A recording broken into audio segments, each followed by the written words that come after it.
Welcome to Fear and Greed Sunday Feature. I'm Michael Thompson. Online book retailer Booktopia is in a bit of trouble. Over the last couple of weeks, its new CEO has resigned. There's talk of more job cuts, and it's had to pull together emergency funding. There are big concerns over whether this business can survive. It finished the week with its shares in a trading halt. Now, this all comes after 3 years of losses, despite huge sales during the pandemic, because lockdowns really brought people back to reading books. It makes this interview today a really interesting listen. Back in February of 2021, so right in the middle of that sales boom, Sean Aylmer talked to Tony Nash, the co-founder and then CEO of Booktopia. And as you'll hear in the interview, there was a great deal of optimism about where the company was heading. It had floated on the Aussie market the previous year. It was Australia's biggest online bookstore. It was a household name. Its shares traded that year at a high of almost $3. Since then, things have turned very, very sour. Before they went into the trading halt, shares in Booktopia were just 4 cents. This is a fascinating chat from 2021. I hope you find it interesting. In the rush of IPOs late last year, there were a couple of standout stories, and this one is one of my favourites. If you've ever bought a book online, then you're probably familiar with Booktopia. The Australian e-commerce site posted almost $200 million in sales last year and increased its share of the book market. It's a terrific success story, but last year's listing on the ASX was actually the second attempt after pulling an IPO back in 2016. Tony Nash is a co-founder and CEO of Booktopia, and I welcome Tony to the Fear and Greed virtual studio. G'day, good to be here.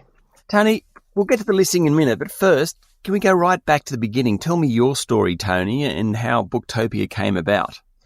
So I started it on the 4th of February 2004. For those that are listening this week, that was just a week ago, our 17th birthday. It was a side project that was started on a $10 a day budget in the evenings. Prior to that, we were doing internet marketing, getting people to the top of Google, driving traffic.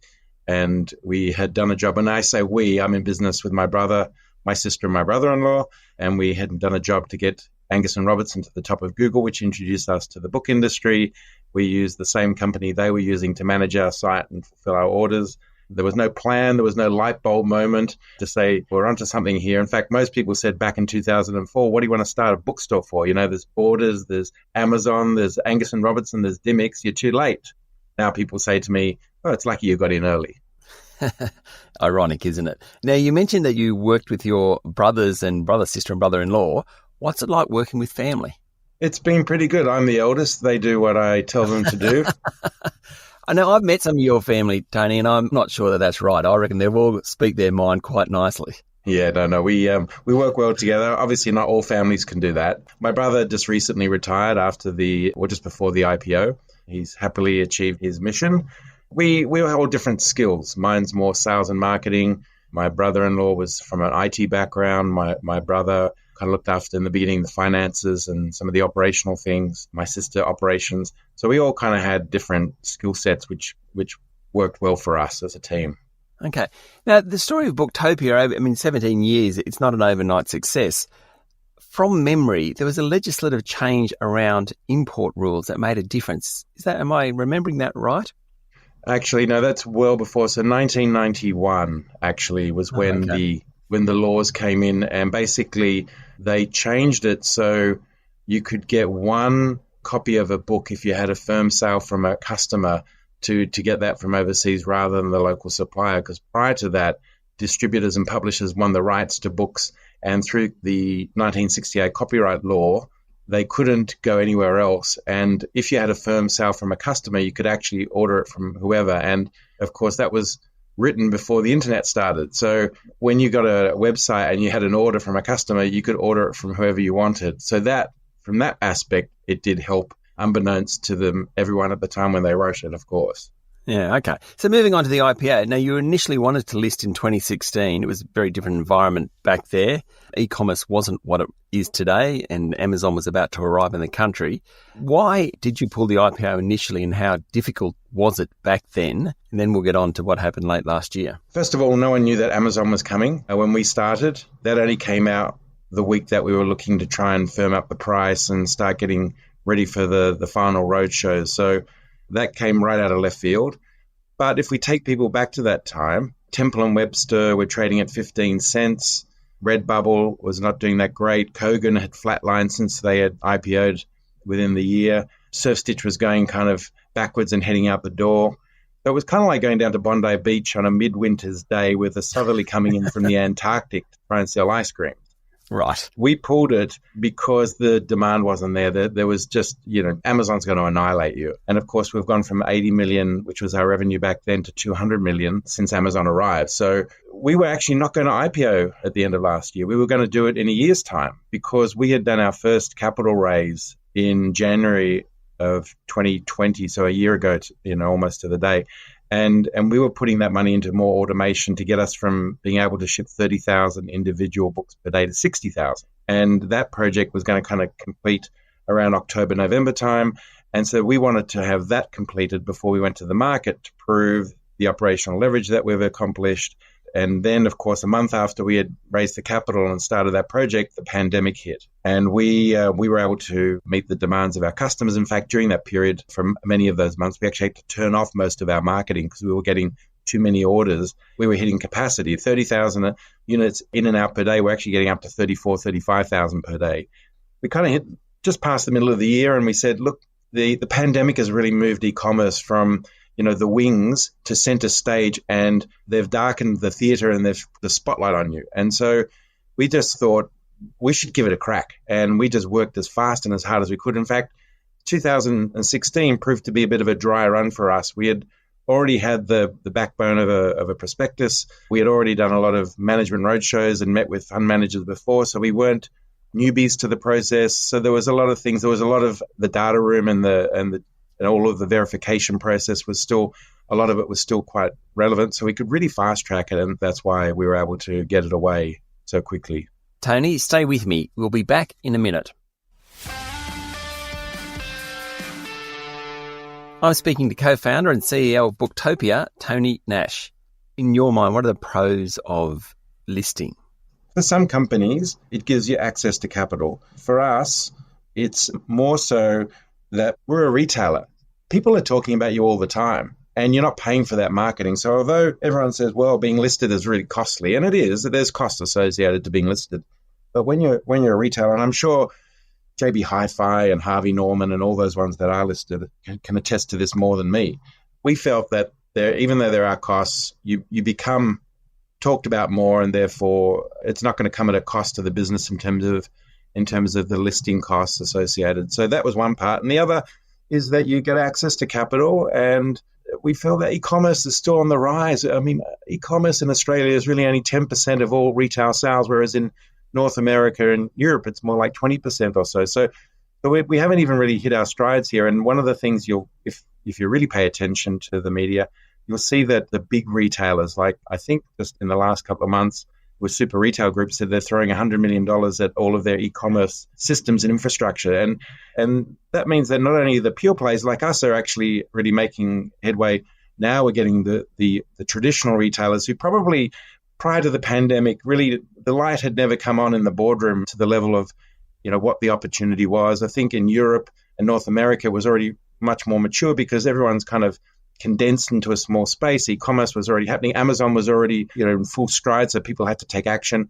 Australia, with Amazon's arrival, they didn't really make a big splash and a big wave. So perhaps the boardrooms of these retailers were not as proactive as they could have been. But the pandemic certainly awakened them from their slumber. And that's why, to me, being listed and being part of the game is good for Booktopia.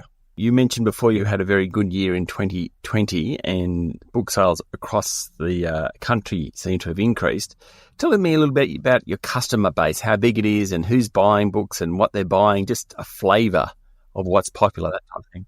So 5 million Aussies have bought from us. About 2 million or so are active, and 70% are women, probably from the ages of around 25 through to 60. That seems to be the norm. Interestingly, we've been tracking a number which we call the aspect, and that is basically the annual sales per customer total. And that is how much is each customer spending each year, and that's gone from $85 to $111 over the last few years. And so our goal is, what have we got to do to get that to 200? Because if you can get the customers that have already bought from you buying more each year, then you're building that critical mass and you're heading in the right direction. That's one thing. We have a very big customer base in government departments, libraries, schools. Tertiary is big. We bought Angus and Robertson in 2015, so now we can say we're 133 years old. We bought the Co-op, the university bookshop, when they went into administration a year ago.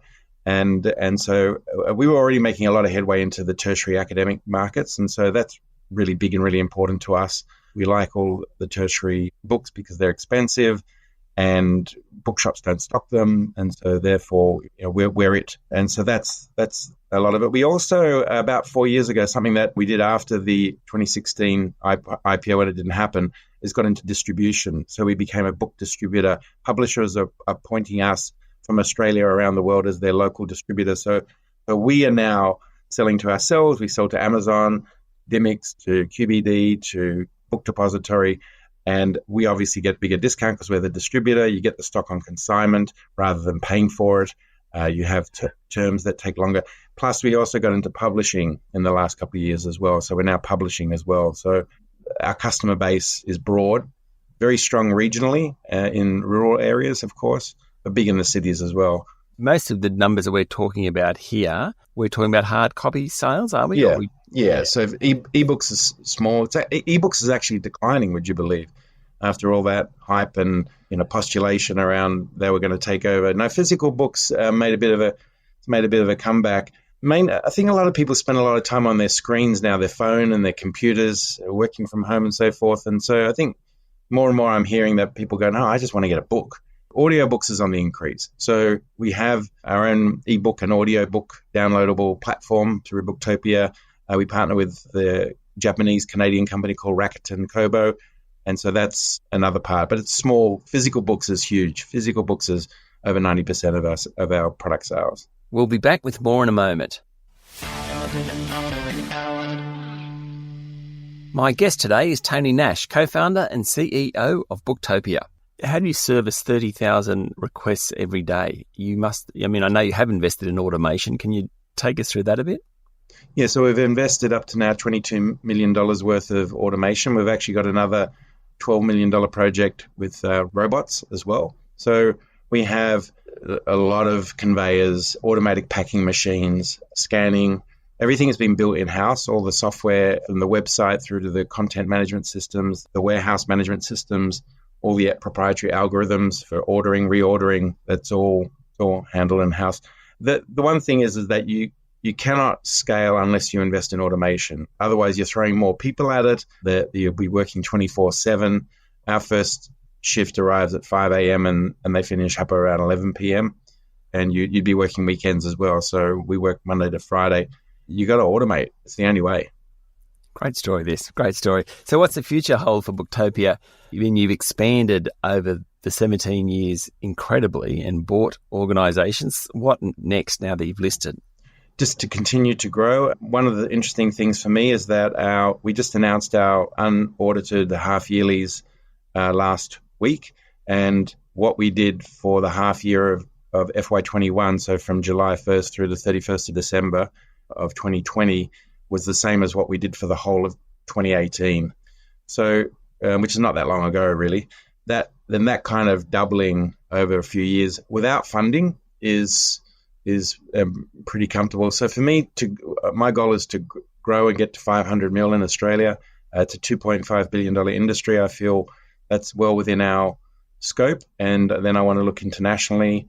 There may be some acquisitions. The problem we have is there's really no one else to buy. So it has to be very tactical, could be in the distribution, publishing, not sure how we can continue to do that. But to grow into Asia and Europe and North America, Amazon Amazon is not into books anymore. They prefer someone else to sell the book to someone else, and they get their clip of the ticket on the marketplace. So we know that it's less than 3% of their sales, books. And they've just, everyone knows that Bezos has stepped down. They've appointed CEO of AWS, who has been there right from its infancy.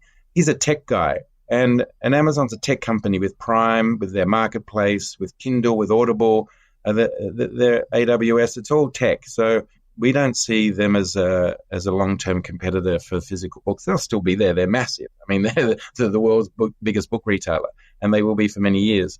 But it's not a priority for them anymore. Fantastic. Tony, thank you for talking to Fear and Greed. Good on you. Thanks for your interest. That's co-founder and chief executive officer of Booktopia, Tony Nash.